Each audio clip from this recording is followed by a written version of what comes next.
All right, guys, welcome to episode 14 today. And today I'd like to introduce my guest. I'm going to let him explain what he does because I think half of the world has an assumption or two or think they know, but nobody can quite grasp exactly what it is that he does. He's a bit of a serial entrepreneurial ninja, and we'll get more into that. Sheikh Mende. Is it Mende? Am I saying it right? Mende, it's Mende. correct. That's the Welcome. Willkommen. How are you? How is everything? Good, thank you. Good. I'm happy to be on your show today. It's good to have you here. It's good to have you here. We have so many things that I want to talk about. And All right. I would say I was telling you that out of all of my guests, the one that I feel like I'm going to learn the most from is you. Because, I think I'm a pretty smart guy. And we're going to find out by the end of this podcast that I'm not as smart as I thought I was.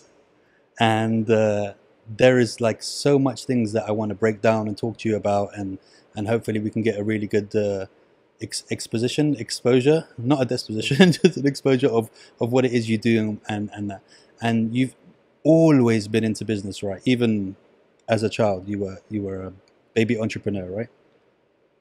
Yes, but not as a baby. Not as a but baby? more as a pre-teenager. Maybe in the primary school. That's where I actually started a few little things. But they were not like big professional ventures. Yeah. They were like small hustles, I would call them. Yeah. What kind of things did you use? I mean, they are classed as big professional to who you were at that time.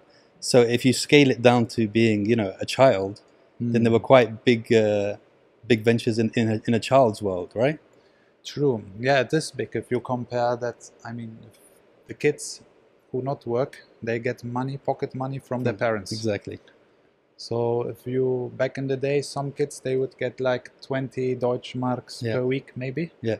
So in my first venture, I would make sometimes 15 to 20 times this amount per week. Per week. Yes. But now the big question, what I was doing. Yeah, right? what is the venture? Yeah. Okay, so first of all, I think I was in the 3rd grade and I was 9 years old. Okay.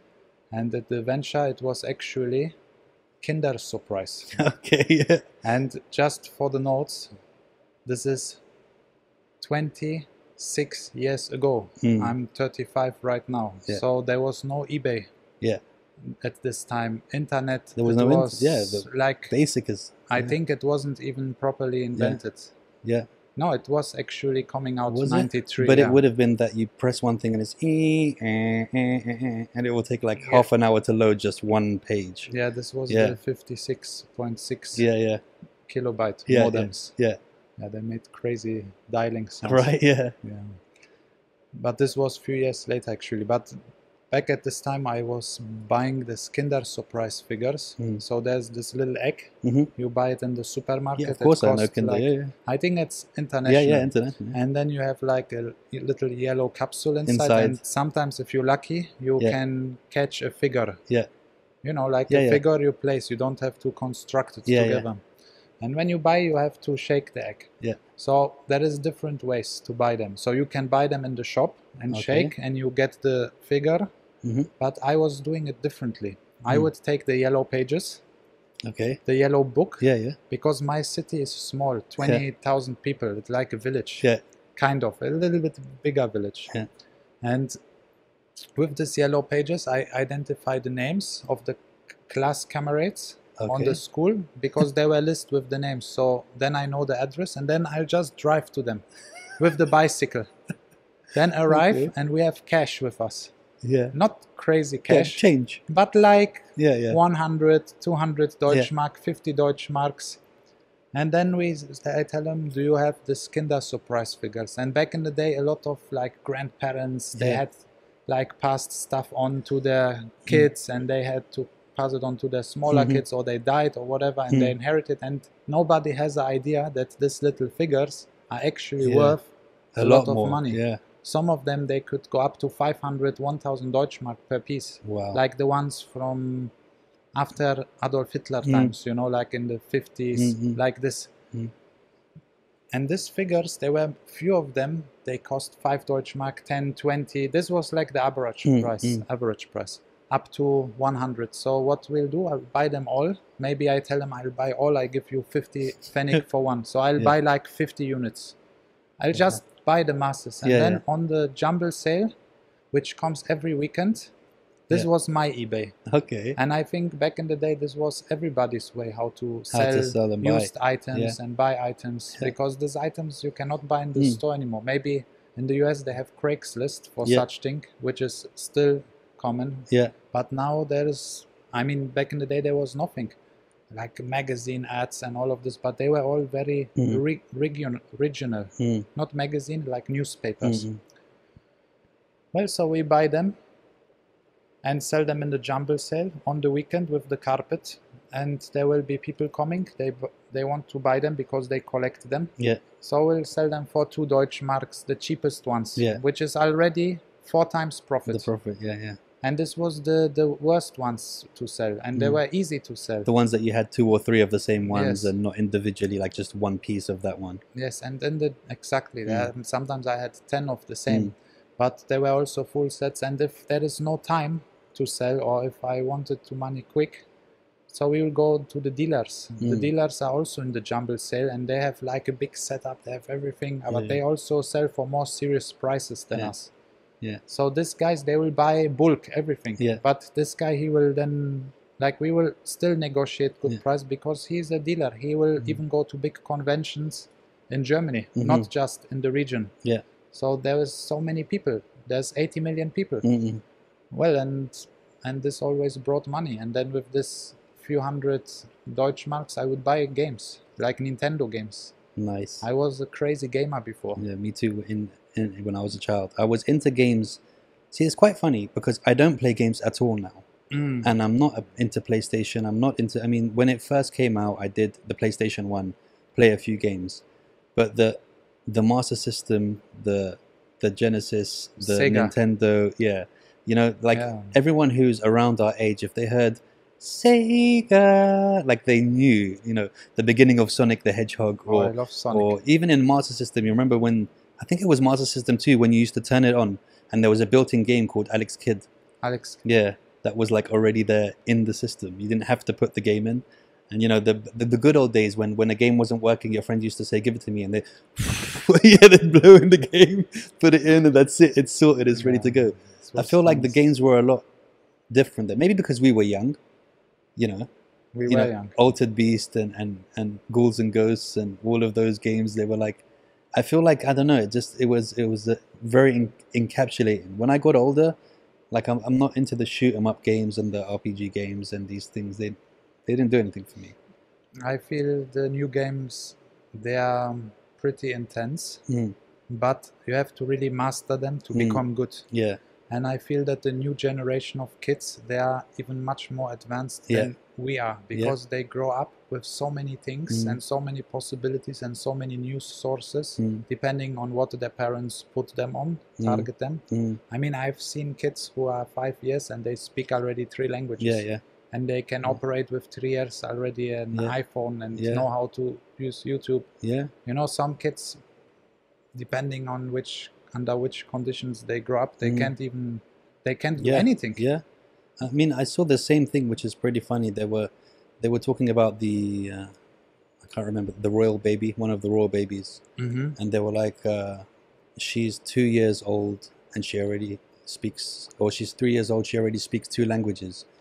Well, yeah, like every immigrant child, or like every, you know, child that's living in the UK that's not from the UK or from whatever, everyone speaks 3-4 languages. I mean, in my house when we were growing up, there was French, there was Lebanese, there was, you know, English, there was.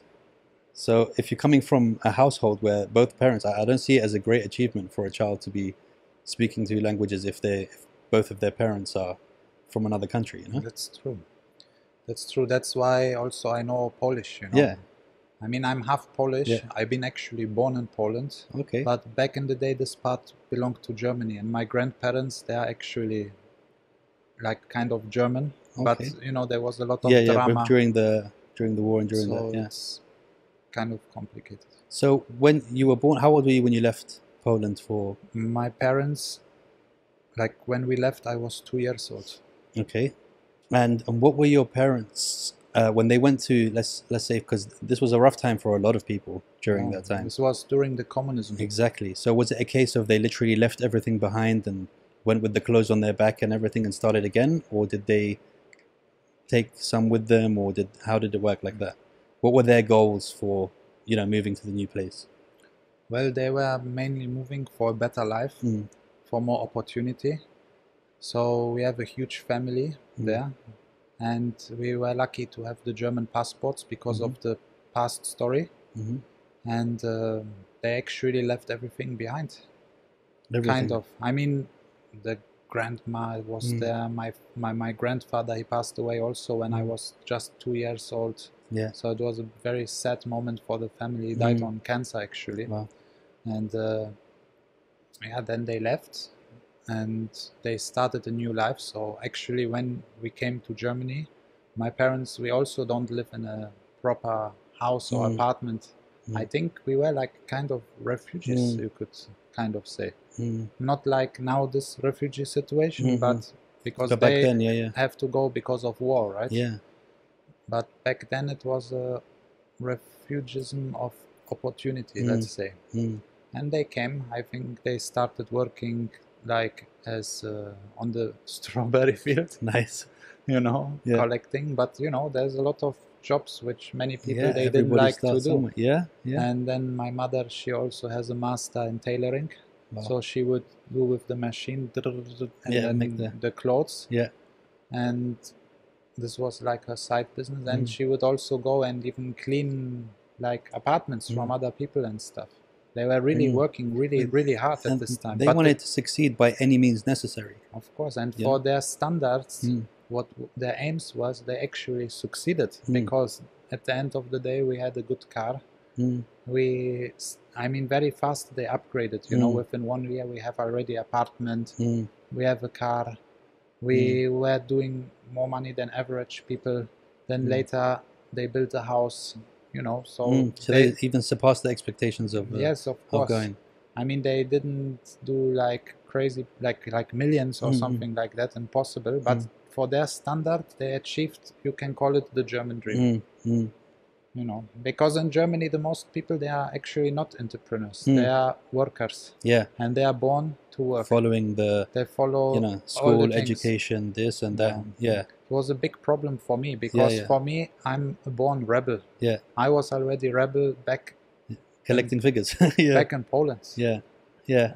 There was the big farm. I would do like bad things. Yeah. Small bad things, like driving. I already crashed a Mercedes, like a old Mercedes with the age of 2. Yeah. I just pulled the handbrake on the mountain and it rolled into the tree. So you were a rebel from the beginning. Yeah, it was like a vision of the future to come. Yeah, well, you can't. A lot of people are like that. You can even tell. I mean, I've just had twins, and it's very strange. One of them looks like me, completely like me, acts like me, has the same blood type as me. The other one looks like his mum, exactly. Wow. Acts like her, calm like her, sensitive like her, same blood type as her. The one that's like me, he's مخمافي شوي. You can see that he, like if they're both standing on something, Zayn, who's like his mum, will look, he'll analyze the situation, he'll think, okay, I might land on this one first. Noah, he's going to jump, he doesn't care, he'll figure it out after, and he'll deal with the scratches and pain after. So you can always tell, even from a young age, the type of, free-spirited children that are just going to, this is going to be one to control, It's crazy. That's very unique case also. I never even hear about twins like this. Yeah, I will show you the picture. And the funniest thing is I also told her we were going to have twins before she got pregnant. Oh, wow. And I told her and everything, and she didn't believe me. And then when we went for the first scan, I said to the nurse, I was like, "Oh, you're going to scan the twins now?" And the nurse was like, "Yeah, okay, my friend, no problem." And then she was scanning the belly, and then the nurse turned, like, looked at me, and she's like, "How do you know?" But I'm a very strong believer in manifestation. And I really wanted twins. Don't ask me why, but I just knew. Ever since I was young, I knew that I was going to have twins at some point. And I believe that something in the universe listened to the call and put it back. Yeah. But to get back to your parents, I mean, it's a very strange thing that I don't feel like we have to deal with much in this day and age. But a lot of parents from back in the day, when can you imagine the helpless feeling of helplessness and fear, and you know, to have to leave everything behind that you've worked on your whole life to go and start something new somewhere else. I mean, that I can only imagine that to be such a scary, you know, idea, especially when you have a family and children. That's true. I mean, it's not that they abandoned things, because we have a lot of family. My father has like 9 siblings. Wow. My mother, she has 3 siblings. So they all stay there. Some of them also, they made a move to Germany and other cities. So my family is all over. But the way to abandon everything and go, this is what's happening these days.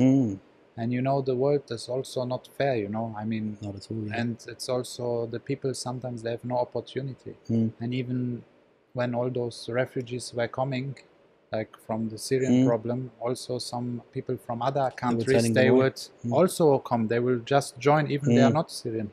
Yeah. But you know what? If I cannot talk about others, okay, but I can talk about me. I believe that if I would be in Afghanistan or some of these countries, maybe I would also throw my passport away, act like I was from them and join, because for the better life. Yeah. Because you see, there is 2 things in this life you can't decide. One is where you are born, and the second is like which faith, which religion, or which traditions you will be grown up with from your parents. And this is like your operation system, like Windows or iOS, which you run, which is your philosophy of life.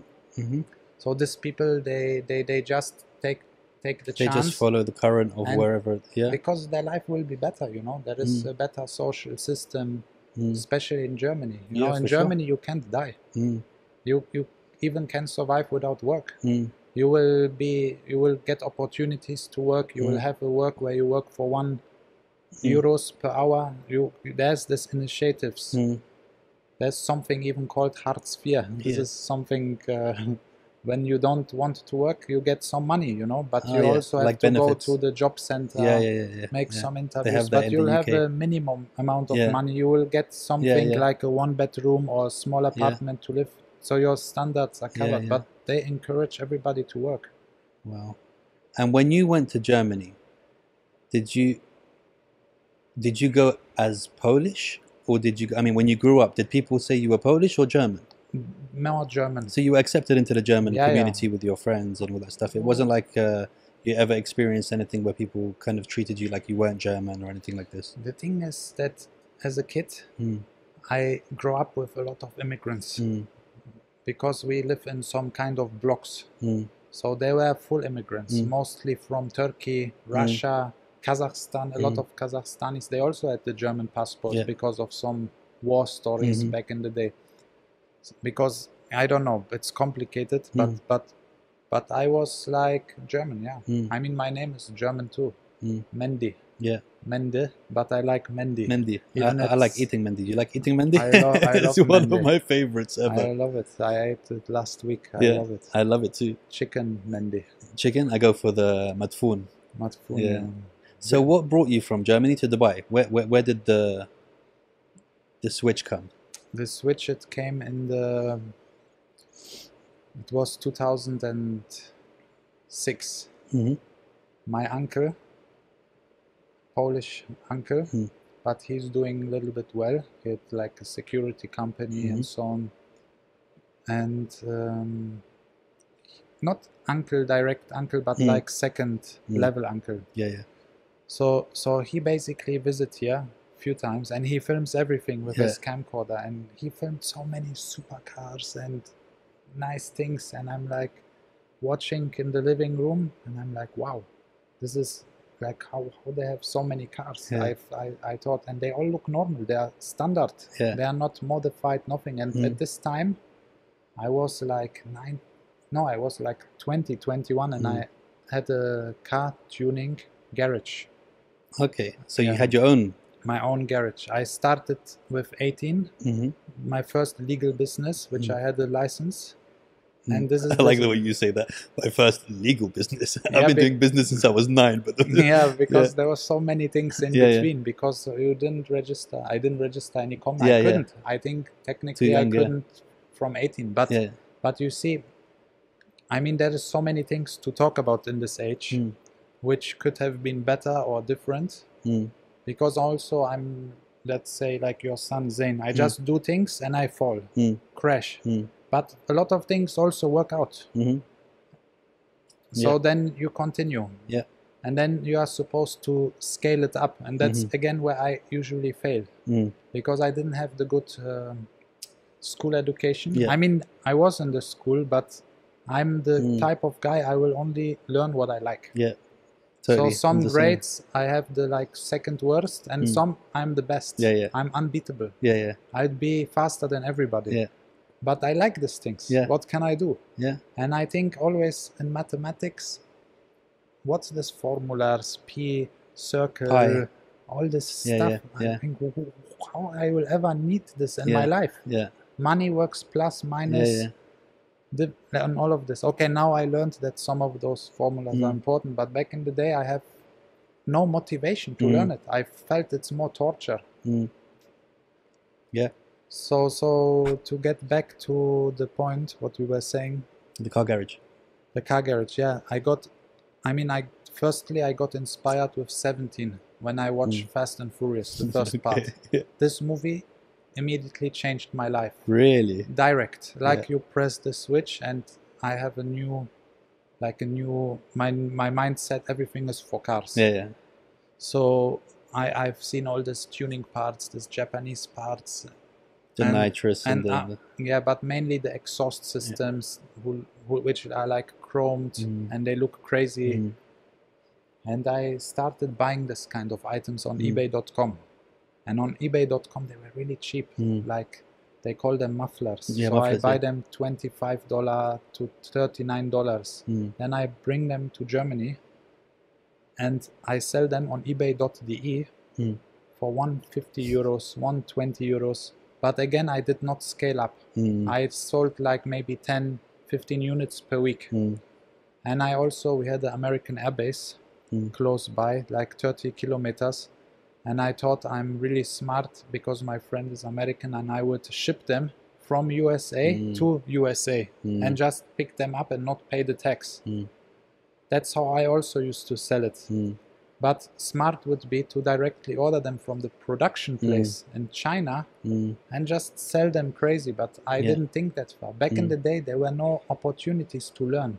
There were no thousands of mentors like today. Like, let's say you take some guys who give some good information like Gary Vee or even Tai Lopez. Or there are so many of them. Or like, I'm not your guru, what's his name? This is the most famous one. Tony Robbins. And I feel that if some people experience their talks or their videos the first time, they can actually shift their life and they can get an idea on how to do things differently. And back in the day, there was no mentor, nobody. I come from a city where everybody decides to be a slave. Sorry, but that's the truth. They just want to do school, then they want to work for 3 years. For like peanut money, and then they get a salary. And then they pay somebody else's mortgage and they rent someone else's house. And and they pay so much tax and everything. And in my city, people, they were happy to upgrade to not make 1,200 or 1,300 euro. They are happy to make 2,000 euro by working in a factory, producing tires or pizza or something like that, working crazy shifts. And I could never agree with that. I mean, I did also a few jobs like this as a part-time because, again, I always was making money. And thanks God, I was always like figuring some ways out how to do. And on eBay a lot. First transaction on eBay, I was 14 years old. I was already on PayPal with 14. This is 20 years ago, 21 years ago. And it's still big today. That's crazy that you were doing that at that age. I mean, what was there any specific thing that happened in your life that made you think, okay, I'm not going to live this 9 to 5.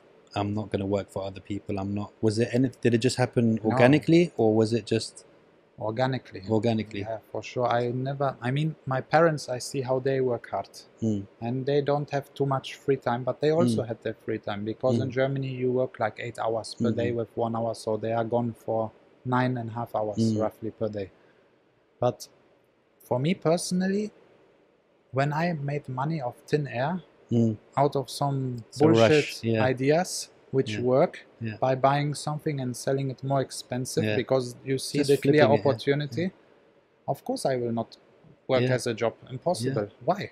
Of course. And also you see that, you know, there'll be one deal that you'll make, you know, with not that much work or effort, and you will have made as much as you if you worked every single day for someone else for 3 weeks, but you made that in one deal, and you're like, well, I'm happily to make one deal, 2 deals every month, and, you know, not make super amounts of money, but make more than I would if I'm giving. Because the way I look at it is that everything's measured in time. That's you correct. know, and the fact that you're working for someone else, you're putting a price on your time, on your life, literally on the seconds of your life. Right. So even when it comes to training and stuff like that, so there's people who say to me, oh, your prices are too expensive. I'm like, listen, my time is worth that much to me. I don't care how much it's worth to you. This, if you want me, this is the value I've put on that hour. And this is the cheapest I'm willing to sell an hour of my life for, you know? And it's the same when I go to the shop and I look at and I want to buy something. I'm like, that's going to cost me 3 weeks. Is it worth 3 weeks? Sometimes, no, it's not really worth 3 weeks. Well, that's how you think, but that's a good way of thinking, because time is priceless. Time is the most precious thing we have on earth. It's the most precious commodity that we have as well, especially your time to give to someone else. That's very true. You see, some people, they get old and die, and they never had time because they've been working the whole time, all life long, like crazy. Can you imagine? Some people, they even die so rich. You can't take anything with you. And they just inherit it, maybe to their kids. Yeah. And maybe some of these kids are crazy and they just blow it away for like parties and yachts and whatever. I've insane. seen this too. Yeah, you know, I've seen it way too much. And it's like, even though it was given to them, the struggle that they're, you know, your grandparents gave their lives for you to party and drink big bottles of champagne. They literally gave their whole life, and this is the representation and respect you're giving for all of the work that they did. It's crazy. I once saw something, I can't remember, don't quote me on it, but it was somebody who mathematically put in the hours of the day, how much you sleep, how much you work, and how much, you know, you do TV and all that, and it shows you how much you actually have left in a year. And when you compare it to the 50, if you live to 50 or something, you basically only had like 12 years to yourself. When you take away all of the times you were working and the times you were sleeping, and it's a scary thing to see sometimes when you look at how much time you actually have that you're not wasting, which is, it's scary to me. But you see, that's the things which people couldn't see 10, 20, 30 years ago, because this kind of studies and calculations, they've just been done recently by some people who thought it's interesting for people to see and understand, you know. So and I like to add one more thing. One of the big points to answer this question, why I actually didn't want to work as a job, is because in 2000, like when I was 15, 16, I was playing a game. I was like a gamer. I even was in the Mario Kart 64 Germany Championship. Best 64 players from Germany, but I didn't win. But that's the first time I fly with an airplane, because they sponsored everything, the final was in the IFA. It's a convention in Berlin. It was 1999. But what brought me to why actually I played this game, it's called Diablo 2. And in Diablo there were like digital items like weapons, and I was selling them on eBay. This was the first time, one of the first times in history of humanity where digital items were sold, and I was selling these items on eBay. Wow. Because it's an online game, everything is stored on the server, so there were no ways of hacking.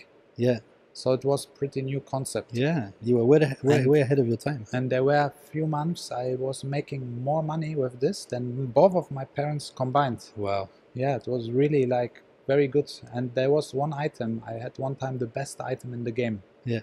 One of the top items, very rare, very unique to get. And this item I put on ebay.com. Yeah. 20 minutes, direct sell, $1,000. Wow. And the funny part is, what if I would have put 10,000? Yeah. And I figured out, I met one of my friends from Abu Dhabi. Yeah. He, like also from a very wealthy family, and he used to study in San Francisco. And he was playing World of Warcraft like crazy. And he told me that he spent more than $350,000 in items. So I thought, okay, this would be the kind of character which probably could have bought this item. For sure, that's insane. But everything at this time is new. Yeah, yeah. And then after this game, what happened? Inflation happened because some people managed to copy the items. So it came like an inflation. Okay. So the prices, they went down. Yeah. And then there was World of Warcraft. And I'm very fast in changing things. And instead of playing the new game, I got into hip hop and I liked nightclubs. Yeah. We had next to the American Air Base, there was one little club. It's called Kayute. Yeah. It's like, and they had like this American DJs from the hood, and they would play crazy hip hop music. And I like to go there. And every Friday I was a kid, and I started buying hip hop clothes, also on eBay. I buy this Durex, which they wear. I was buying them for like 50 to 70 cents and selling them on eBay for like $10 to $15 a unit. Wow. I would sell 6 for 49 euros on eBay, and they would sell. I was always doing these things, and then, you know, I missed the train to stay in the momentum of the game. And one of my mentors, who's running for president right now in the US, his name is Brock Pierce. Okay. He raised over $4 billion with EOS. It's a cryptocurrency. Yeah. He was a child actor also in US, but he basically he came on this World of Warcraft train, and what he did, he built a community and a portal with the dashboards, and he had thousands of people farming items for him. No way. Like gold. Gold. And, and he would sell the gold in bulk. He will buy maybe 1,000 gold for $1, and he will sell it for $8 to $10. And because of the marketing, Google, all these things, there would be enough buyers. So that's one of the ways of how he made his first millions. So but you didn't I didn't continue. Even know the guy. I just know him since like 3 years. Yeah. But you see, that's the things you see later, and you wonder what if. But also, I can't be ungrateful, because every experience, even it was good but not the best, still it's a good learning experience, and it teaches. And now is a critical time, and now I don't want to do any mistakes, and when I have the right thing, I like to scale it the right way, not to fail in any aspect, because there is so many ways how to fail. It's just crazy, you know? Like, it's not crazy, it's reality, but we have to be open and eyes and aware of every detail, because business world is very serious. Like, and more to lose as well. Obviously, the more you can make, the more you can lose. It depends how and with which things, but there are a lot of risky things too. I mean, there can be so many kind of risks in technology, especially. Maybe, I mean, let's take in the crypto space. Good. I wanted to get onto the whole crypto. Okay. So in like 2016, 2017, there were a lot of projects. They were called ICOs, initial coin offerings. That's another way of how to raise funds. So what these people do, these kids, they get an idea, they make a nice website, they create a kind of white paper, put some advisors on the project, and without building the idea, they are already raising money for the idea, because it's revolutionary and it will do this and that. But often what happened is that because a lot of people, they made also millions with crypto, and they cannot easy cash it out because they'll have to pay tax. So a lot of those people invested into those ICOs. Then also that's the way how they lost their money. But a lot of those projects, they came out, they came as a coin, and they went up 200x, like 2,000%, 20,000% and more, some of them. But they never was, these projects, they never finished. There was no end product. So they absolutely fail. And why do they fail? Because these kids who made the money, they don't have business experience. I mean, they are from the bedroom at home, and the parents, they going out directly, they directly fly, skyrocket. Yeah, exactly. And then they discover happy times. They come to Dubai, they borrow supercars, they living their life, you know, yeah.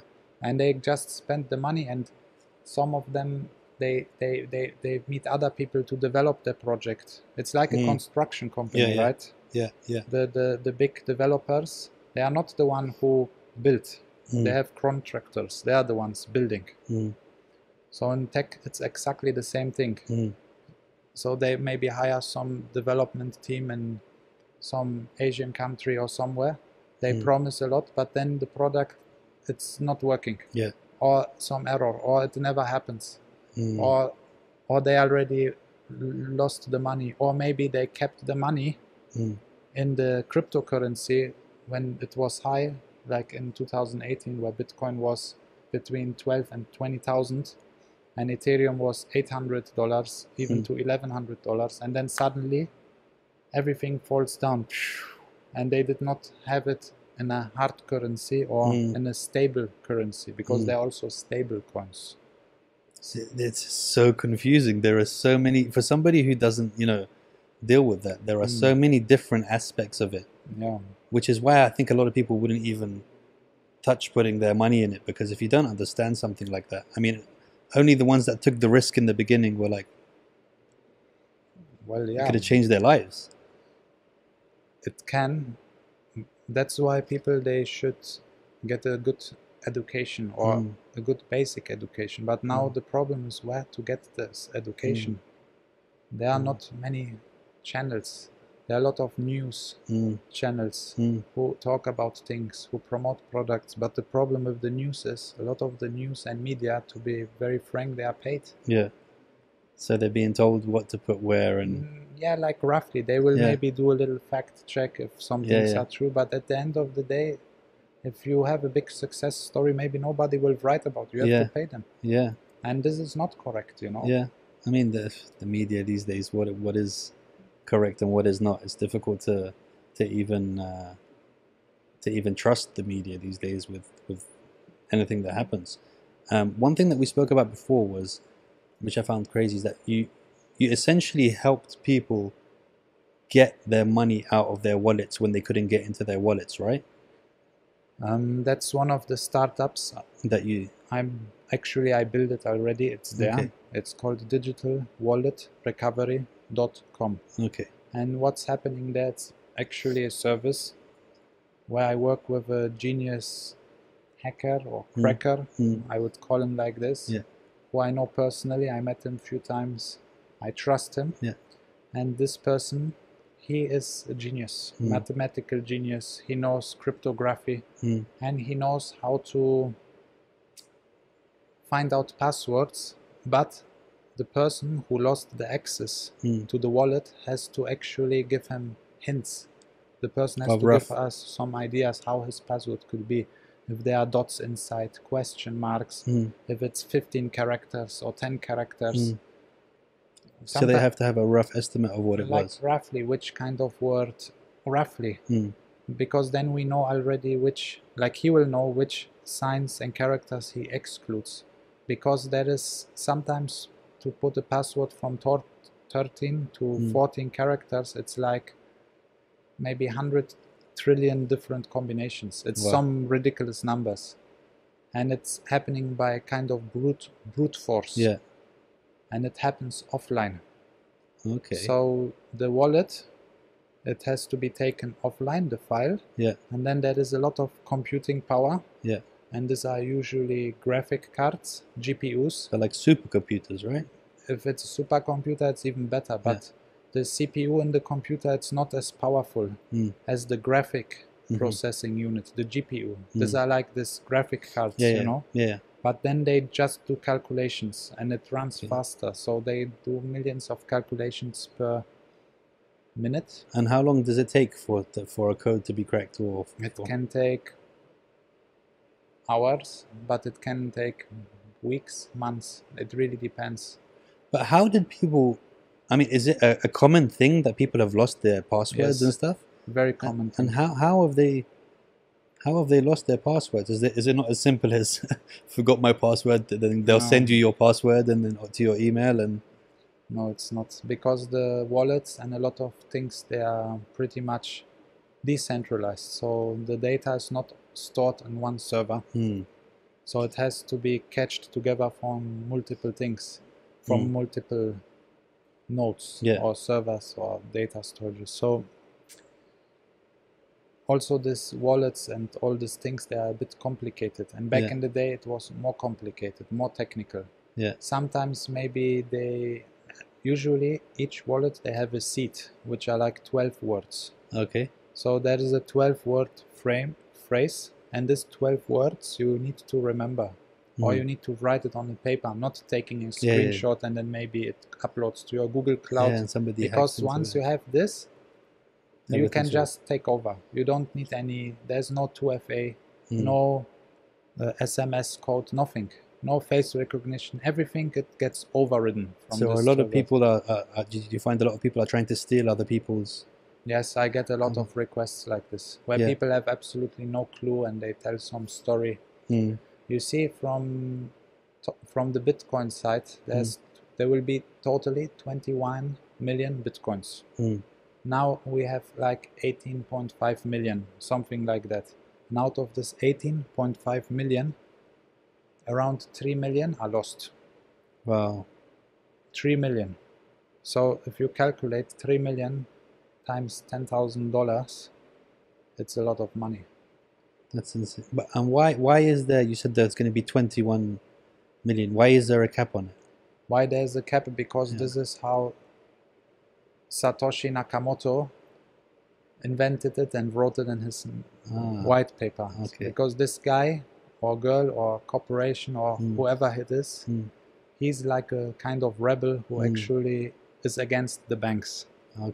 Because, you know, the banks, they like kind of enslave of people because they keep their money. They keep it and spend it somewhere else. No, but your money now, it's not in, it's in your account, but your account belongs to the bank. So if the central bank stops, what you will do? Gone. Look at Lebanon, what's happening right now. Look what happened in Cyprus. They just decide, okay, people can't access the money. They can just go ATM, take some small amount, and I think they cut. And there's nothing you can do about it. 25 to 40%. They just cut. If you have 100,000, you are now 60,000. And there's nothing you can do about it. Nothing. And that's the problem. And some people, they were tired of it, and then they invented Bitcoin. And Bitcoin can't be stopped. It's impossible. To stop Bitcoin, you have to stop the whole electricity on the planet. Wow. And then eventually, when the electricity comes back, it will be also back. It will just reboot itself back on. I believe so, yeah. So what happens when this 21 million is peaked? It will be around the year 2140. Wow. Because so no one who has it now will be... No, it's not possible, because it's like a mathematical puzzle and code, like a questioning, and that's how this mathematical questions, they have to be calculated till the right calculation comes up, and then there's a block reward. And every 3 years, this block reward halves. It becomes half. So this is called halving. The last halving was in May, I think 21 May. And the block reward became half, from 6.5 BTC to 3.25. So which means that the electricity cost, or let's say the cost of the Bitcoin doubled. Which means that in a lot of countries, it's no point even to mine these coins. Because when you mine them, you have to put like devices which basically do the calculations, and they take a lot of electricity. They are like these GPUs, but they are not the GPUs. They're called ASICs. Okay. They just do one thing, one calculation, like when you have this bird who is The woodpecker. knocking, Yeah. nothing else. Yeah. And they do crazy calculations. So one of the things for digital wallet recovery, what we're trying to do is to build our own ASIC and program it with how to calculate the brute forcing. Yeah. So this way, what my guy, the cracker, he's a genius, you know. He already has the algorithm. You should nickname him the woodpecker. Woodpecker, but just then because of the bird. but he told me if this happens and we get this funded, it's about $2 to $3 million. Yeah. If we open a wallet like this, of course we will have this money. But if we have this, then his speed of operation of one day is like one day is now 100,000 days. Wow. So what he would need now 100,000 days, he would get done in one day. This is really crazy, you know. This is insane. Let me just stop you there. Benga, don't listen to anything he's saying because your brain will melt and you won't be able to control the cameras. Yeah, just try and focus only on the cameras, bro. And you also, when my brain melts, just carry on the podcast for another like 45 minutes. No, but I like to see your reaction. I feel you understand everything. No, you know? yeah. It's amazing, bro. It's amazing. And what is... So you obviously got involved yourself in Bitcoin, right? Yes, and blockchain itself. And blockchain itself. And you do a lot of work with the UAE, and you have done work with the UAE for that as well, representing them and stuff. Did you have any major ups or major losses when it came to Bitcoin? Major ups, major losses. Well, first of all, I would call it blockchain. Okay. Blockchain, it's like all combined. Okay. It's like the mother. Yeah. Bitcoin, it's like a star. Just one entity. Ethereum is like a star. Every kind of protocol is like a star in the universe, and the universe is the blockchain. And also, before I answer your question, I need to say that the blockchain has actually just one main function. This is what got me into this and got me crazy about it. The one major feature of the blockchain is trust. Because the trust factor, it can't be corrupted. Yeah. And I don't like corruption. The weak link in the chain. Yeah, but because the data is not stored in one database, centralized, it's decentralized. So which means that the same data is stored in thousands of places, which means that if one entry gets changed, the others need to confirm that it's changed. And then everywhere it's going to be the same. That's why transactions sometimes takes more time. And Bitcoin itself has an old protocol. It's not the fastest, but it works. And it's working, you know. It's like, and it accumulated a lot of volume of money also. So the blockchain, has the trust factor. So that's the very important part. And that's why I like it, because it cannot be only used for financial things, but also have functions, like for rules. For example, let's say if the temperature becomes outside 40 degrees, then the air condition in the home will be full power. For example. Yeah, makes sense. They don't always have to have rules like this. And we actually, in BlockGemini, developed such solutions for some entities. By tracking the GPS of the truck, because they cannot spoof the location. When they stop, we know where they stop exactly, accurate, and you know, more security, safety. There is a lot of things, but now back to your question, if I lost and win in Bitcoin. Like, did you miss any crypto trains or anything like this? I missed many of those ICO trains because I wasn't too sure about them. But also I've been working on I've been advising some projects, and one of them, it's a very successful startup from Germany. It's called HYGH. And it's like the Airbnb of digital outdoor advertising. It's very interesting what's happened there. And they were my friends. I met them in Singapore. I went there, I won award Best Crypto Influencer of the Year 2018.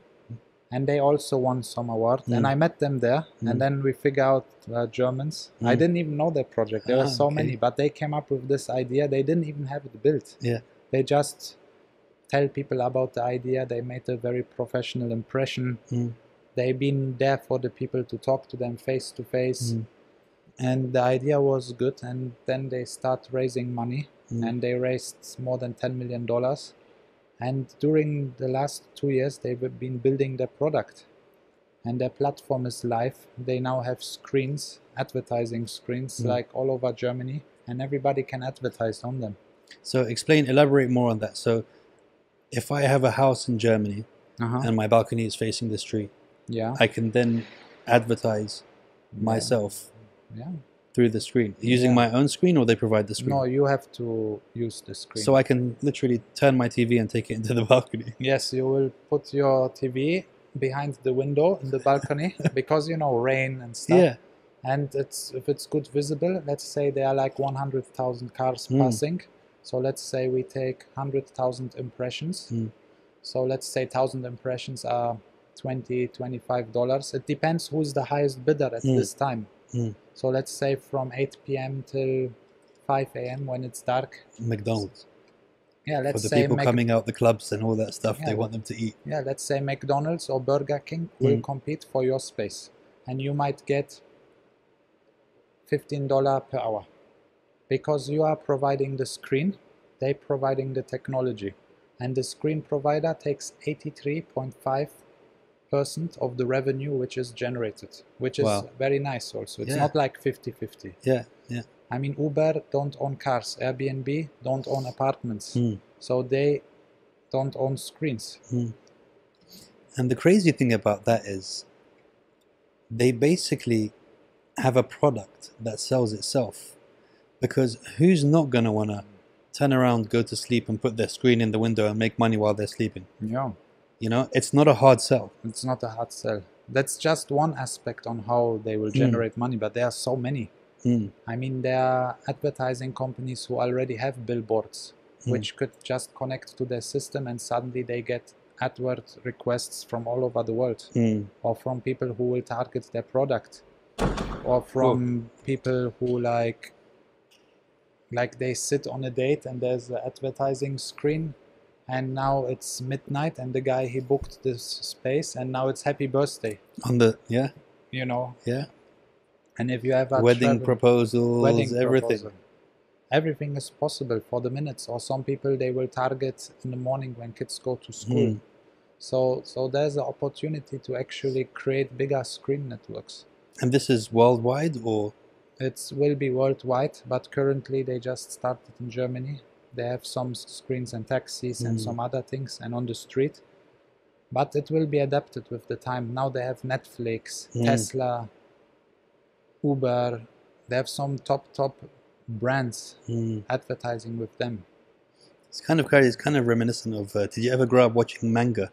Manga, a little bit. You know, it kind of reminds me of the whole Akira thing. You know, when you watch the cartoon, there's like Tokyo? screens, everywhere, and it's just like that kind of like a future of what it eventually will look like, right? Yeah. Do you think that that's the way that we're going forward now, where everything will be advertising on screens everywhere?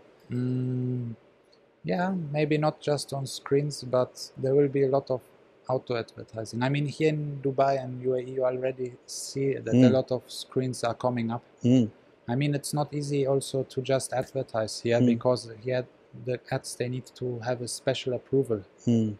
You know, that they are maybe don't show too much nudity, or they are not against maybe religion, or that they are like friendly ads. There are a lot of rules here, so they have to be checked. So this also makes a little bit harder to work here. But eventually, maybe they will make a deal with the RTA somehow, and they get the right meeting and improve even their system. It's possible. Even now when we're talking, I'm just getting ideas of that. What we should do is we should make an app. And then we should have people who wear t-shirts that have the foldable screens on them. Yes. And then all they have to do is, if they can, all the ads are available. And literally, for example, an ad is going to make you this much money. You click on the ad, it comes on your t-shirt, you wear it while you're walking all day. You can do as many ads as you want.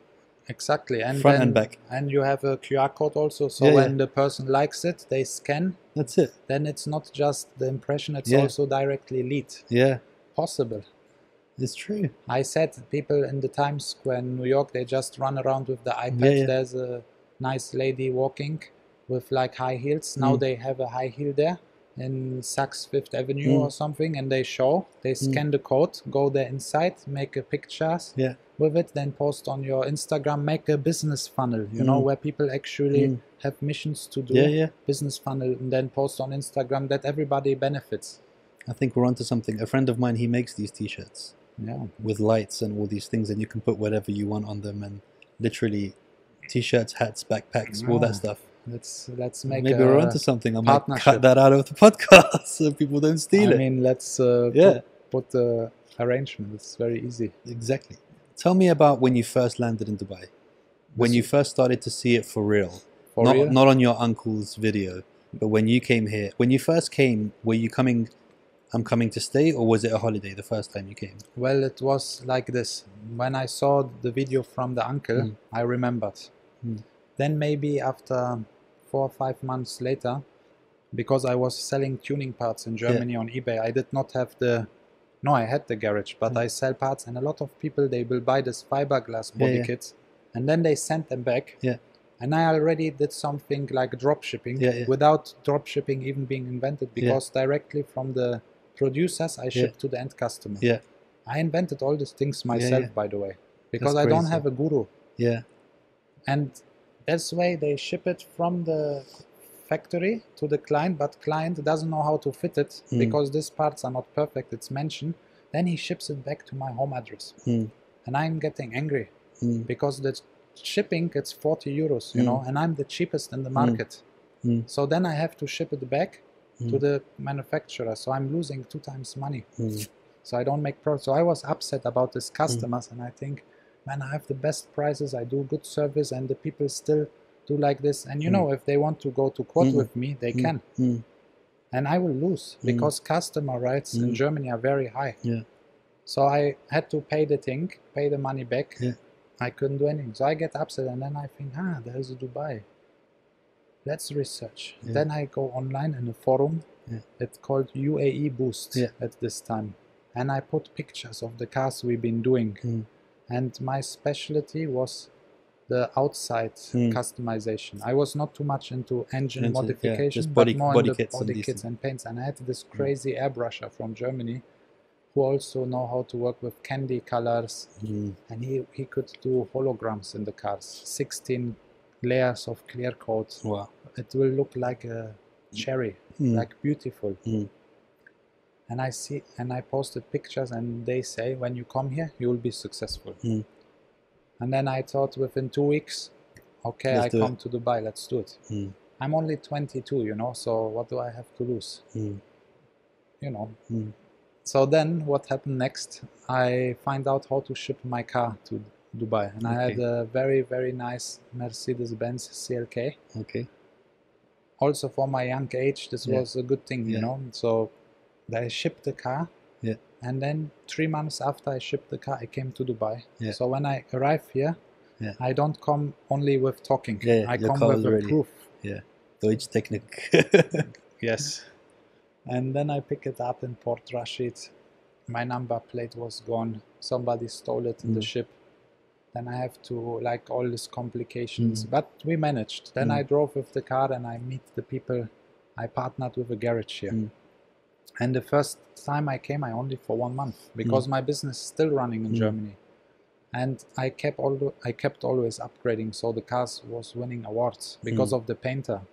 The painter was like the secret sauce, because he perfectionized the car.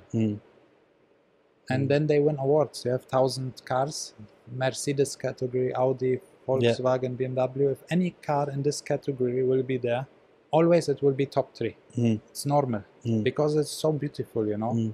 And it's not like a circus, like green, red, orange. It's like style, like red on red, but you see it different lighting, different shimmers.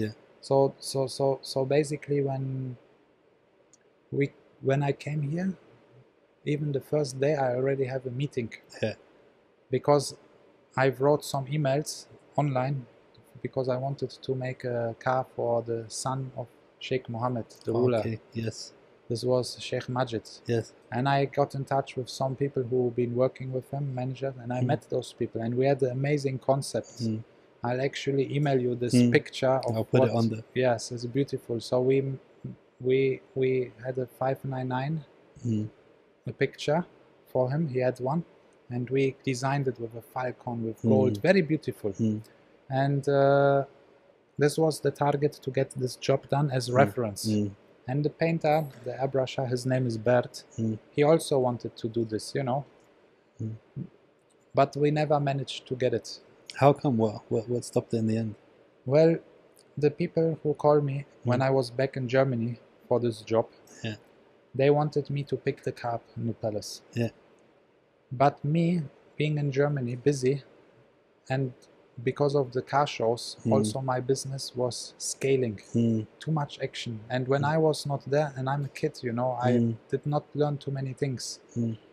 My office is in chaos. People playing PlayStation, not shipping packages, you know? Yeah. Like when the cat is out of the house, the mouses, they dance on the table. Yeah, exactly. Yeah. Because also my friends are working, you know, and this was like thing. So I told them that to bring the car there. I gave them instructions, and the guy, he got upset a little bit. I messed this up. But I learned also for the future. But anyways, after a few months, like 5 months, I came back to Dubai.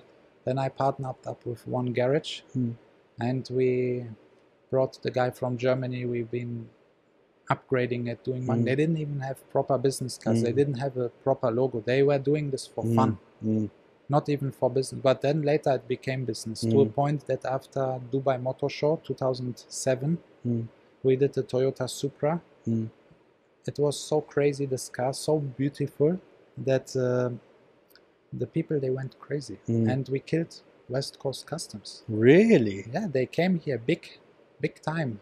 And they were bankrupt within like, I think, 2 years or something. That's not a small thing to kill West Coast Customs. Not kill, but... No, but yeah. But we had like more than 100 cars basically on the waiting list after this show. And it was going really good. Till some certain point where me and the owner, we didn't agree on few things, and then split ways. And then what? I didn't even have the contract signed. Yeah. The contracts and paperwork is the problem of my life. This is where I lack. Yeah. This is, and it not happened one time. It happened multiple times.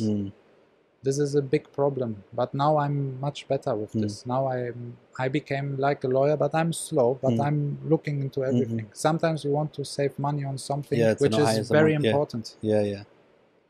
So you can't even sue anybody or do anything like this.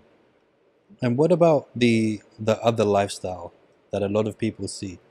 How do you explain the lifestyle of, I mean, you're not so more, but you used to post a lot of pictures with a lot of celebrities, you know, with Sheikh Mohammed, with all types of celebrities together. What took you down that path where you started to meet very high-end people and celebrities and these kind of things? Well, this was before 2014, 15. For me, I enjoyed taking pictures with people. I found it cool because everybody of my old friends, when they see this, they're like, wow. Yeah. But then suddenly I felt that I still do pictures with people, but I have a lot of content which is never posted. Because again, I missed some trends, and I start focusing into some things which actually add value. Because these things, they don't add value. They don't bring me money. If I would have been smart and had a YouTube channel, I already had it in 2006, by the way. And I would have keep putting content on it. Already, when I came first time on Dubai, I still have 7 tapes. Unreleased material, crazy material. But I never had the post-production person because I feel it's so hard to rely on people in a team. Plus, I'm so picky with some things. So maybe I'm my own enemy in this, or I was. But I improved now. But now I should post more. I mean, you should post it, and you should post-produce it and edit it yourself. Yeah. I mean, it's clear that you pick things up very quickly, and I'm sure a couple of tutorials on YouTube, and you'll be editing everything by yourself and getting it done. It's hard. I tried. Send it to me. Don't worry. Yeah, We'll get I it done. tried in a few things. Yeah. I mean, there is so many opportunities. And how did it feel like when you so okay, you're in here, you have all this content, and you're like, okay, I'm going to open my YouTube, and you're thinking, because it's a no-brainer, all the people I have with me in the videos and the quality of the stuff, it's going to be really good. But then the channel doesn't take off. How does that make you feel when it comes to... I'm not sure if it would not have taken off at this time, because it was still early. Many people would have not doing these videos. There was no more vlogs or these people with the cars. This all came later. I already had the car access since a long time. Yeah. But I wasn't doing it. You see, this is where another you trend lose the opportunity. that you missed. I missed so many trends, you know. But still, life goes on. I mean, you look forward. I learned maybe some other things, and you know, I'm happy also in my life. Look, I'm 35. Do I look 35? No, not at all. Yeah. That's the way forward. I mean, I think dwelling on things isn't going to help anyone with anything in life, and I think that's a big mistake that people tend to do, is that they criticize themselves, and they beat themselves up way too much about the mistakes that they make. Where, look, there's a very simple algorithm and a very simple way to look at things without complicating it. You cannot change anything. Like, you cannot go back in time and change anything that's been done. So the more time you spend on it, the more time you spend dwelling on it, and the what ifs and the what ifs, nothing will change. You can think about a situation a million times, and it's not going to take you back to that time when you can re-hit that trend or re-buy those coins or whatever. You can learn from it and learn to be a bit more aware, and that's it. That's it. Yeah. And when were you, because you kind of changed the way you think about yourself and you think about life and became a lot more introspective and these things, what was it that happened to kind of change the way that you thought about things? Well, one of the first things I would say was in 2008, like 1 year after I arrived here, a little bit more than 1 year, probably 2 years, I became Muslim, alhamdulillah. And this didn't came just like that. I've been doing also a lot of research, and I learned a lot of stuff, and I felt that a lot of things just made more sense than in Christianity. But I don't say that Christianity is wrong either. You know, I'm also not a religious preacher or something. But I feel that there were many things in Islam which I liked. For example, it's a religion which tell you to learn more. Seek knowledge until the day you die. Yeah, and I like this part because I feel that a lot of systems, they like to keep people less educated. And I feel that education is just one of the most important things ever, because if a nation is more educated and more wise, they can do greater things. And this was one of the first points. I mean, let me tell you something funny. When I came to Dubai with 22, I didn't even know what is sushi. I swear. I learned, can you believe that? So I already thought with 19, 20 that I know it all. I'm making money, I have nice cars, I have the company. But I learned everything. I know already everything. But then I come and I see I don't know anything. I don't know nothing. And I had to learn everything. And I experienced a lot of things. And you know, it's a very arrogant thing to think that you know everything and you don't know. But that's why you have to pay sometimes a high price and fall down.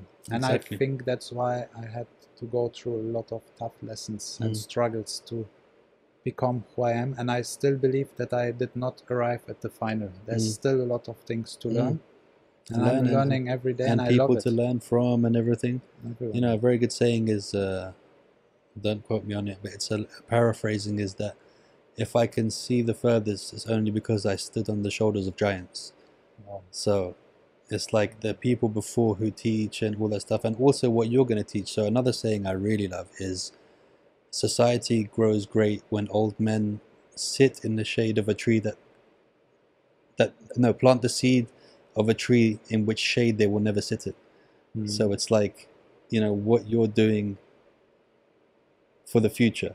You're planting the seed knowing you will never, sit in the shade of this tree, but yet you are still planting it for somebody else to benefit from it, and get the shade from something you did so long ago, which is kind of going towards what you're doing now as well with the water, something that I want to talk about. Yeah, water, This that's is a very, very critical thing. Yeah. I mean, not critical, but water is very special. If you start researching into water, very healing, you will find out about how special water actually is. I mean, without water, there's no life. Even in the planet, right? If there's no water, there can not be any life.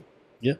So one of the water projects, I mean, it's nice to make money. And in my time, I already lived a lot of things. I was with a lot of very wealthy friends, and I traveled with them. I was like sometimes kind of a wingman, and I lived like how probably some millionaires would live, not for a few days, for months, for a long time. And I've seen a lot of things, and I don't know if this would be my fulfillment to be in this position. It's nice, but I feel it's a more fulfillment if you make people happy and people smile, and if you can improve their lives. Yeah. And when I met Brock Pierce in 2007-18, the first time, he has a very nice saying: the only billionaire, the real billionaire of the future, is the person who can improve the life of 1 billion people. And I love this.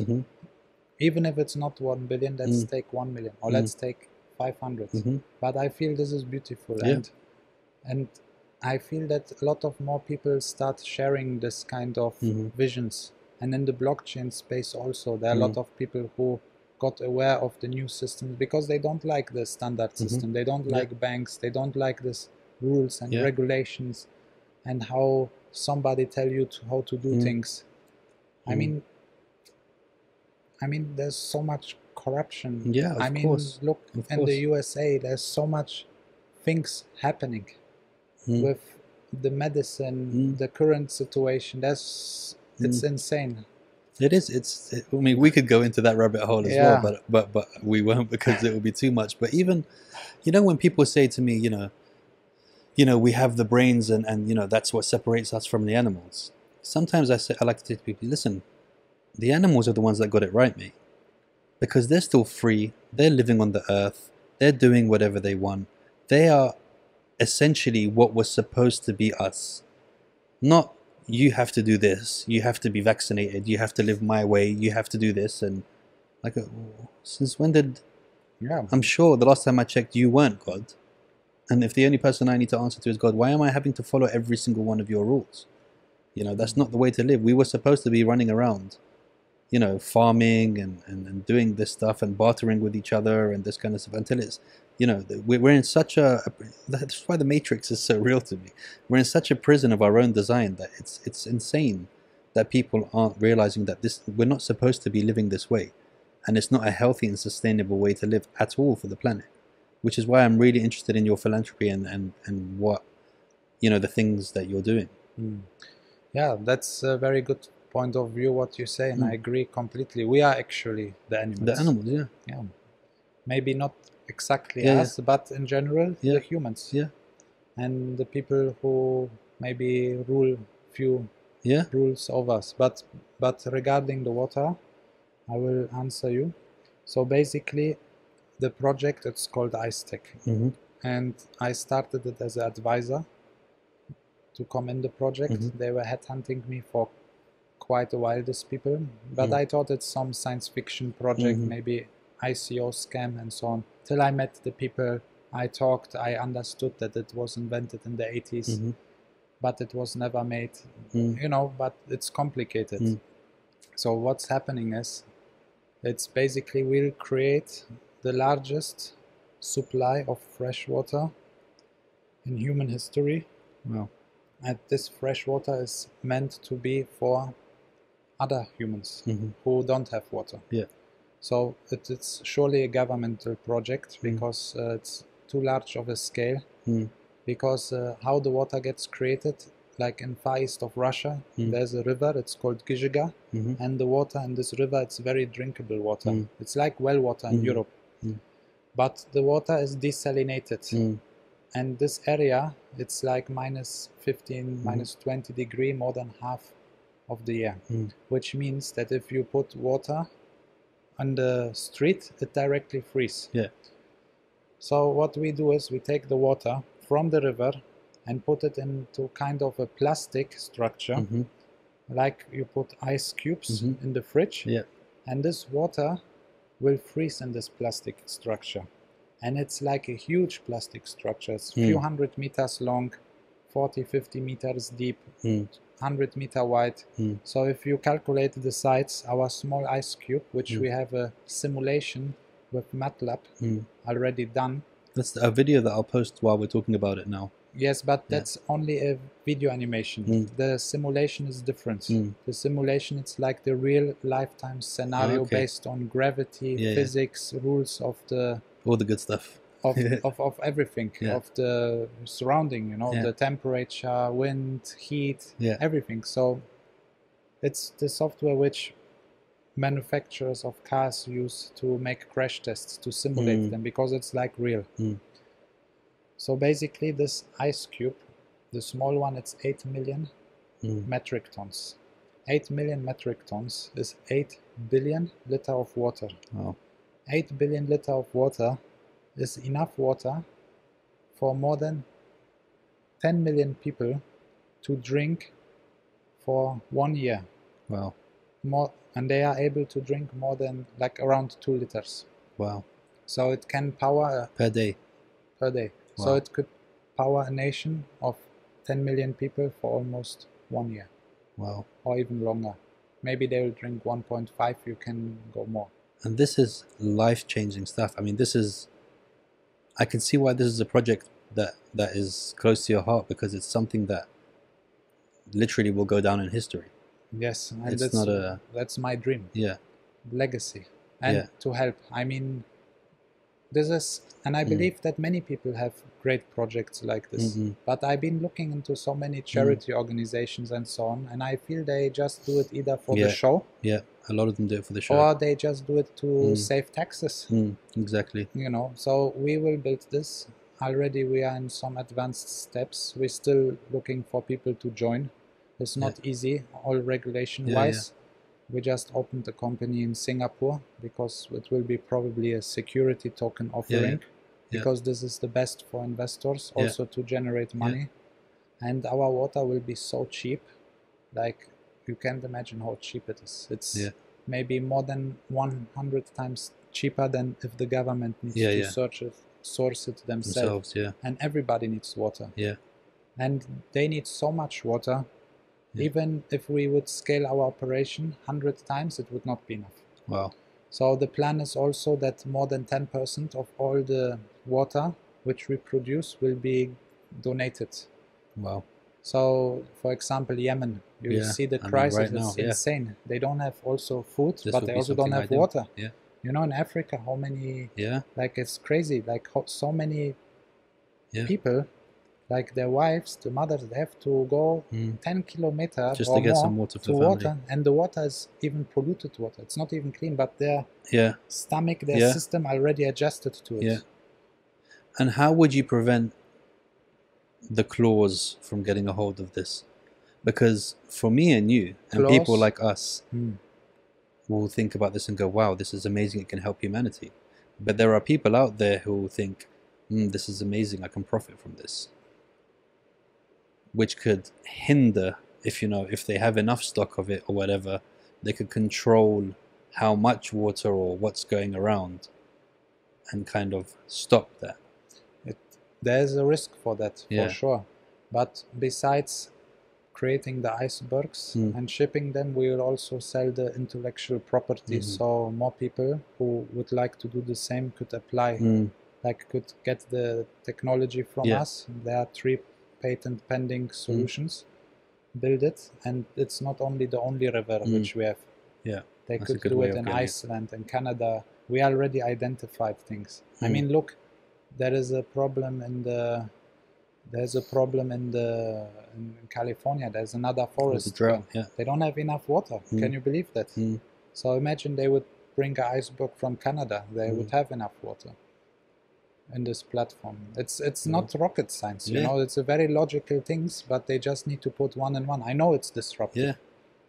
But this is like the project for humanity, and I hope it's. Inshallah, it will be beneficial too. It will bring money, but also, what you'll do with so much money? You will reinvest it and help more. This is our philosophy, you know. Yeah. This is the plan. One of the plans. One of the plans. Look, the boy went from selling Kinder figures to selling icebergs. Man, it's a nice, it's a nice progression, dude. So, talk to me about Burning Man. Because I know that you're a Burning Man fan. I love Burning Man. And I've never been to Burning Man, but I mean, I've always been fascinated with Burning Man because of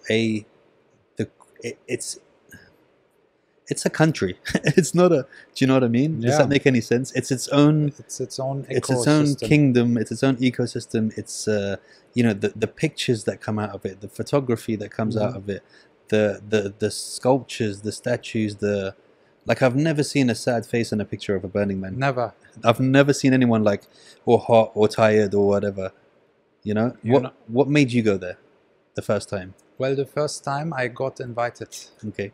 From my friend, one Turkish gentleman who is also a billionaire. Okay. Muratan Günal. Yeah.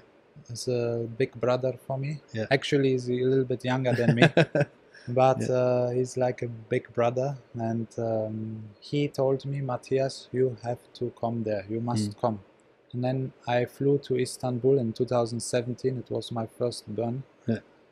And then we flew together with the whole crew, with his friends. He rented half a camp in Burning Man. We flew all the way to San Francisco, and then we rented our own huge bus and we drove there.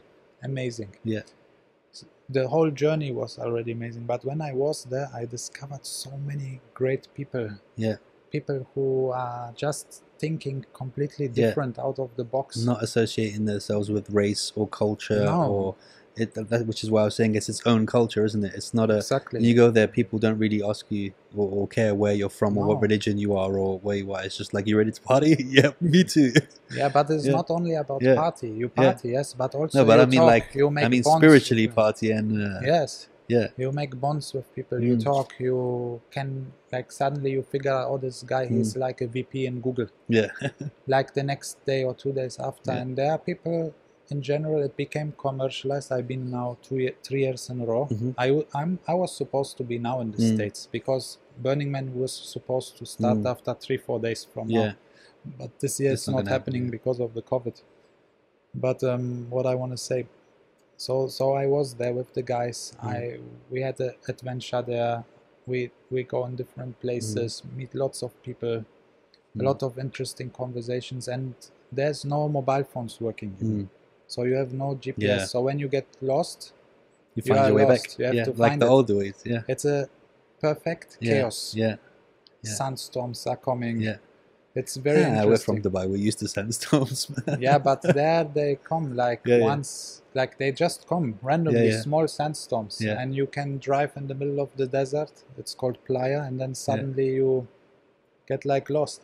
And I mean, I made a lot of good friends there. I feel I have even more friends. I did some good experiences there, which I feel they made me also more conscious and more awakened in my mind, which is also kind of spiritual experiences. So I didn't stop thinking. I mean, I didn't stop researching deeper into certain things. And I just keep learning more about myself. Because before I was in Burning Man, I knew that I'm Matthias Mende, but I start figuring out who I am actually from this point. Because I start thinking so differently and looking so critical into some things. You separated yourself from the name and from the shoes and from the... Not, like maybe a little bit, but it was surely a incredible life-changing experience. Life-changing, yeah. You'd highly recommend it to everyone else. For me, I would. Everybody who would like to experience something what he never experienced, and meet new kind of people and have great conversations and make new friends, and where everybody's friendly. You see, in Burning Man, there's not even money. Everything works with barter. You have to bring gifts. Wow. It's about gifting, and you know, water is a gift there. Yeah. You can just gift water to people in the party. Maybe they give you something back. Maybe I brought these golden cards I bought here in the Virgin Mega Store, and they are like 24 karat gold. They look crazy in the sun because of the effect. And I give them to people, but I tell them, okay, these are my gifts. I give one to you. There will be a card. It might have a number or sign. Keep it as a gift. Keep it as a souvenir. Maybe it has a personal meaning for you. If it does, then I'm happy. Yeah. And they sometimes pull cards like Queen of Hearts, and the guy, he goes, the girl, she goes crazy. Wow, you know, for her it has some meaning. So it's wonderful how happy sometimes some people get, and I have friends because of this worldwide, and a lot of tech people are there. You know, there was one camp, it's called Camp Decentralize, and this camp, there were people doing speeches. Like they speak about technology, about decentralization, about future of humanity, crazy subjects, and very interesting, like next level, you can't even imagine. It was like, wow, like mind-blowing, and I feel that a lot of Jedis are there. They are like the people who want to improve the world, the humanity, to make their life better. Brock Pierce, he is a Jedi. And our water project is a Jedi project. And there are few projects like this, and I feel these are the things which make life more happy. Because I know 100%, no matter which religion you follow or what your belief is, if you do good things to humanity and to people, and you give, also because of karma, you will receive. It's like this. So knowledge, it gives you like more knowledge. It's all about love, dude. When it break it down, there's two types of people in the world. There's people that fear, and there's people that love. That's it. It's as simple as that. You know, choose which one you are and live your life unapologetically that way. You know, how do you see the future for humanity? Do you see that we're gonna end up getting more and more and more enclosed, or do you see a Matrix style revolution coming where it's going to go completely the opposite and decentralize and go kind of back to how it's supposed to be? This is a tough question. I feel that at the end everything will be good. Maybe not everywhere, but I believe that we as humanity will come together, and it will be ultimately good at the end. I don't know what will happen till then, how many sacrifices have to come, and how many people will suffer, but I believe that also the newer generations and a lot of people, they becoming so aware, and now with the corona and the COVID, so many people start researching a lot of things which they never researched about, which they thought as science fiction, a lot of conspiracies. And a lot of those things might be wrong or exaggerated, but a lot of those things are also right. And actually they start to understand that they can't trust the system. And they can't trust every doctor or everybody who say this is this way because he has this kind of title.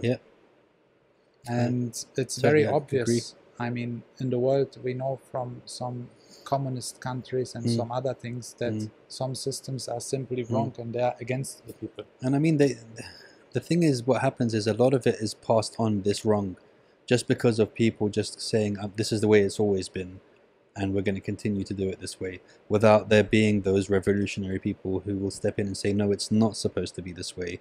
And, you know, like even if you look at the Olympics, you know, the 5 rings together and the torch. This was from the Berlin Olympics that Hitler decided he wanted the torch to be lit. And since then, every Olympics they're doing it now. And I bet if you ask half of these Olympians, they don't even know why it's being done. No, I didn't knew that. Yeah, the 5 rings together, that's also Hitler's idea of bringing the nations together. So it's crazy, the things that we don't know. But I feel the same as you. I feel like things are going to get worse. Sacrifices will be made. but in the end there will be an explosion of love and color, and we will get there in the end. I Yes, think. for sure. And love is like the highest frequency. Yeah. And gratitude, Yeah, you know. of course. I learned that every day you need to be grateful about the smallest things. Even that you have food, that you could sleep on a mattress. There's so many special things, and a lot of people, they take life way too granted. And it's not like this. Yeah, and they're not aware of it. Not aware. And some people, they really need to travel to some real third or even fifth world countries to see what's actually going on. But I think that there's a lot of people that will go there and still not change. I think the way that we think it's a shift in the heart and a shift in the mind, that we've decided, we've made a conscious, aware decision that this is how we're going to be, and we're going to continue to be this way. Do you know what I mean? Yes. As opposed to people who are not. I mean, it's Ayad, how are you doing? I think he was telling me a story today because I was late to see him in the gym, and he was telling me about time in Japan and how strict they are with time and everything. And he was explaining to me that even in Japan, that if you're, what was it? There was a guy in Parliament that he was late to Parliament, like a couple of minutes late. And then all of the people came out of Parliament and said, we refuse to go back in until he goes and apologizes on TV. Do you know what I mean? Wow. It's insane. And they were like a train driver that committed suicide because he was 4 minutes late. Wow. Yeah, it's crazy. They are more serious than the Germans. Exactly. It's too seriously. And it's the same thing like what you were saying about taking things for granted. And you know the test that they did with the rice, right? Where they put 2 cups of rice, and in one of them they would shout horrible things to it. Yeah, this is with the water. Oh, with the water. This with is the from water, right? Dr. Yeah.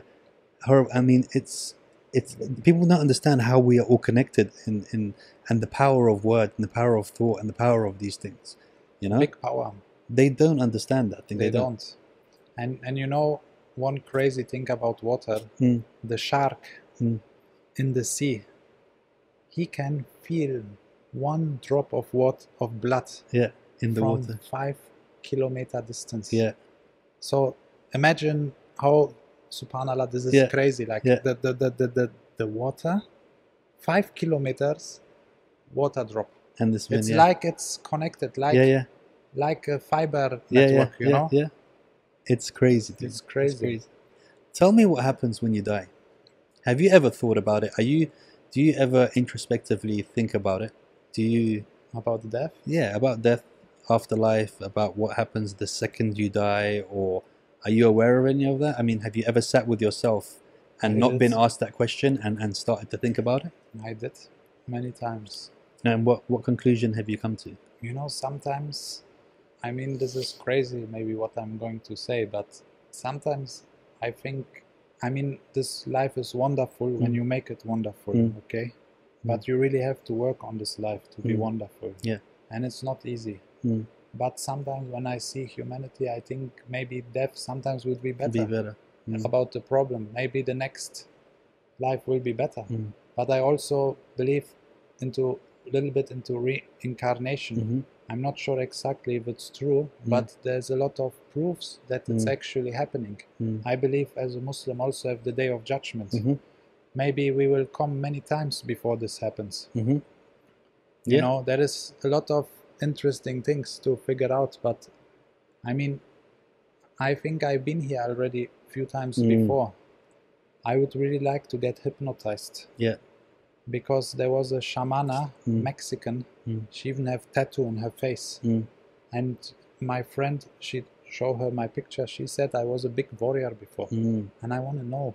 I really want to know. I mean, they are kids, they get hypnotized, they know where they lived before in their previous life, and the people, they go there, they find them, they talk to and they're very specific about the person. My husband was this person and the person's still alive, and they tell them stuff. And yes. So that's the thing. So I'm not sure. I mean, it would be crazy to be reborn as a dog or a cat. Yeah. You know, that is, I hear even you can adjust as what you get reborn. But me personally, I don't want to die. I'm afraid of it a little bit, for sure. If I knew if I would die next week, I think I would maybe panic. I think it would be, I cannot say it because thanks God I'm healthy. But I believe I want to live, you know. Yeah. I want to get old. I want to be on this planet. I want to do things. I want to do the best I can in the best version of myself, which I'm becoming closer and closer. And I hope we'll have much more years. Yeah. And even, I mean, there is so much technologies coming out. Who knows what kind of technologies we'll have in 20 years. Do you think that we're going to go through a judgment day, a Terminator? You Do you mean think like that, this? yeah, do you think that eventually we're giving too much power to the technology, that eventually they will become our leaders? AI will take over. Well, it's not impossible. It's very far from impossible. I think it's very possible. It's very possible. Yeah. It could At happen. the rate that they're growing. I mean, there's a lot of projects also happening which are a little bit strange. And they are very legal also.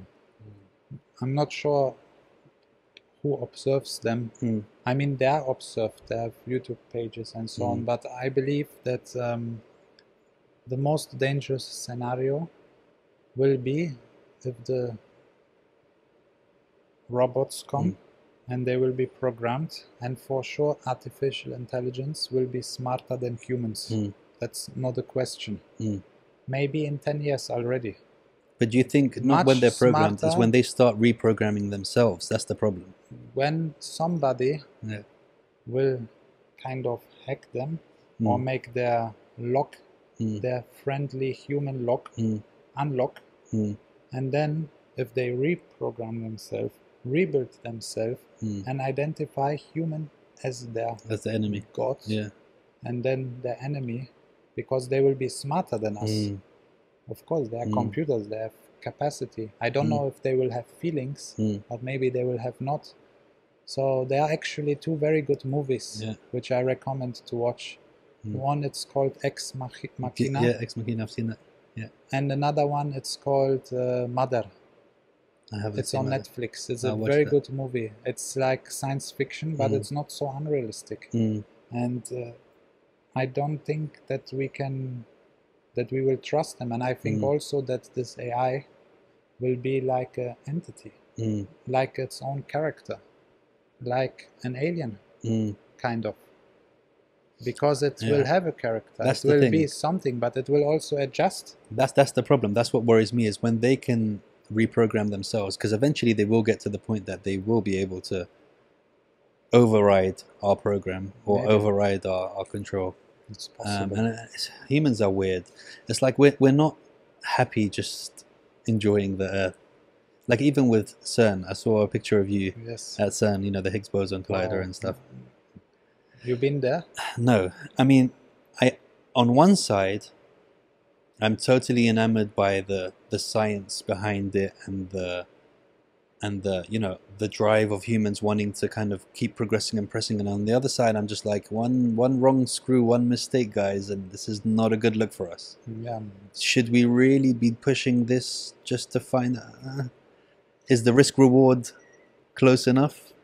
Yeah, CERN is actually one of the places where I visited because I was very interested to go there and see things. And CERN is actually one of the projects which I've been talking 3-4 minutes ago, which I feel that they could be dangerous. And they are legal.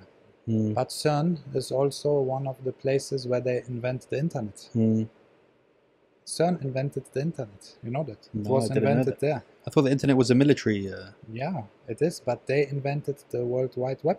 Oh. And they did it because of the many scientists which work there to send the informations over the world to work with the results and to figure more out things. So it's pretty dangerous. But very dangerous. And this guy, Stephen Hawking, he said that CERN is so dangerous that it can not just destroy humanity, but not our planet, but maybe the whole universe. I mean, this is not thinkable even for us humans. But I mean, why? Why are you playing with that? Why? I don't understand.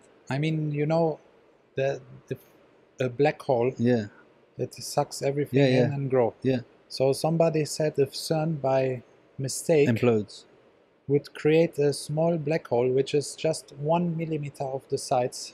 It would suck the whole planet and everything around us in like 40 minutes. And it's the biggest machine in the world. It's 26 kilometers. It's under the earth. It shoots particles with the speed of light. It's insane that they're allowed to do that. And it gets a super upgrade now. And the technology is evolving. I don't know what they want to figure out more. Why are they not just happy playing Mario Kart? Throw some bananas, some shells. I don't know. And just enjoy, bro. It's like, I think we were always going to be the downfall of ourselves. That's possible. But let's hope it will be not too fast. Just hope it turns into a giant Burning Man globe. This would be the best. That's the best way, right? Yeah, I wish Burning Man would be for a month. Because also I'm disconnected for 1 week.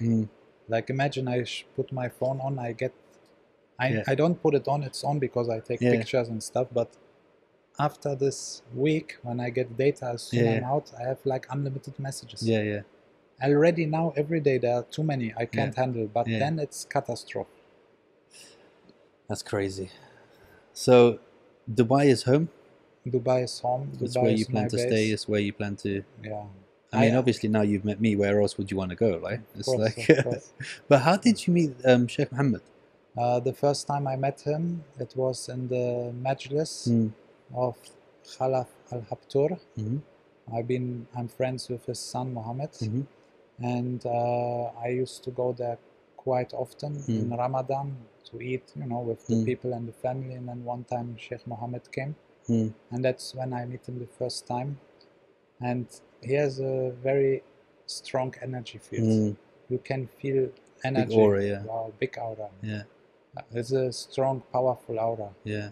And it's good that he has it. Yeah, but I mean, he comes from a good lineage, right? So. He's a genius. You know? He has a great entrepreneur. He has a good mind. I feel he's the greatest leader, one of the greatest leaders in our time. Who built such a city in such a short time? Yeah. Okay, a lot of things, they've been financed by banks and so on. But it doesn't matter. The vision alone is insane. It's insane and it's amazing, and it's the safest place. I mean, I've been just thinking the other day, Dubai is so safe. Yeah. So safe. I mean, it's the safest place. I mean, there are really women, they can walk here at 4 or 5 a.m. in the night. And nothing happens. Yeah. Nothing happens. Yeah. That's it. It's unthinkable in so many places. Because a lot of places, they actually, in our time, they're getting worse, not better. Yeah, yeah. And especially like the West, where they keep boasting how good they are and everything. It's just, they're not looking after themselves. It's like they want to go and help all these countries in the world. Okay, sort your own country out first before you go. That's true. That's true. It's crazy. This was the first time, and then I went a few times to another majlis in the Zabil. And the royal wedding as well. Royal wedding also, and not one. I've been to few royal weddings, and also on the field with the horses. I was like more private one time. It was very nice experience. Nice. His Highness, he was also throwing some jokes like this. There was not many people. It was really cool. That's amazing, dude. I mean, it's very motivating for me also to live in this city, to have access to these people when it's really needed. Because in this city, what I really love about Sheikh Mohammed and his vision is that there are a lot of smart people here, and they are not having a huge ego that only what he thinks is the best. Yeah.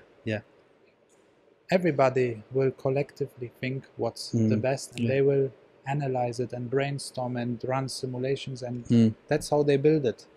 And Dubai, everything is new, and yes, there's a lot of small problems and issues, and some things are not working, but it will improve.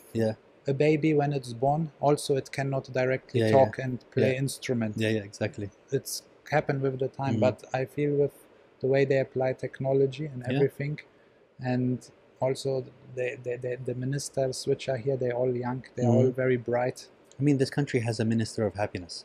Like, where else can you say that somebody has a minister of happiness? A person whose job is to keep people happy. You know?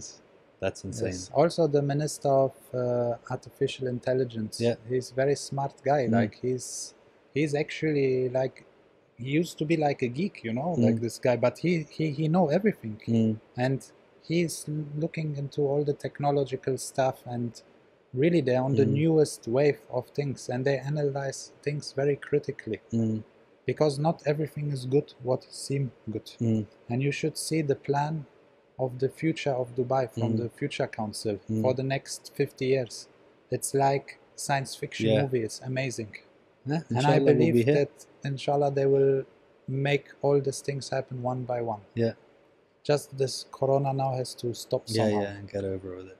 It's problematic. Let's not even talk about corona. That will add another 3 hours to the podcast. I think the people, they should watch this documentary. Watch Pandemic. Yes, that's a good one. And then see it. Is there anything that you wanna, any links that you wanna push that people can check out your work and check out your stuff on? There is one link, and I have a startup. It's called Link Bar. Yeah. So Link Bar, it's a mini page. It's like Linktree. Actually, we copied Linktree, to be very frank, but we will upgrade it and pivot it to something else. But I will give you this link, and in this links are a lot of links to my pages. Perfect. To what I do, to my Telegram channel with a lot of interesting videos, some conspiracy and interesting stuff about surveillance and whatever, but very informative, because I pick the things and I want just people to learn a little bit more and get a little bit more aware of things. Perfect. Because they are not alone. Nobody is alone here, you know. And especially if you have internet access, you can learn. That's it. They can learn. Remember when I told you time will fly? We're almost hitting 2 hours already. I don't know. Yeah. 2 hours. Almost, yeah. Wow. We are definitely going to have to do part 2 of this interview, because I'm not satisfied. I need another 2 hours, I think, until I can fully get into the mindset. Prepare yourself for part 2. Thank you. Definitely. It was interesting. There's a lot of subjects which we could cover more, and a lot of things to talk more in detail. For sure. We're going to get part 2 now. Inshallah. Inshallah, coming soon. So guys, I've given you part 1. You're going to have to wait for part 2 with Matthias, and I hope you enjoyed it as I did. I am going to have to go home and put my head in the freezer now so I can get back to normal. And thank you for gibbering with Jabber. Tell them to gibber with Jabber. Guys, gibber with Jabber. There we go. It's not a joke, it's serious.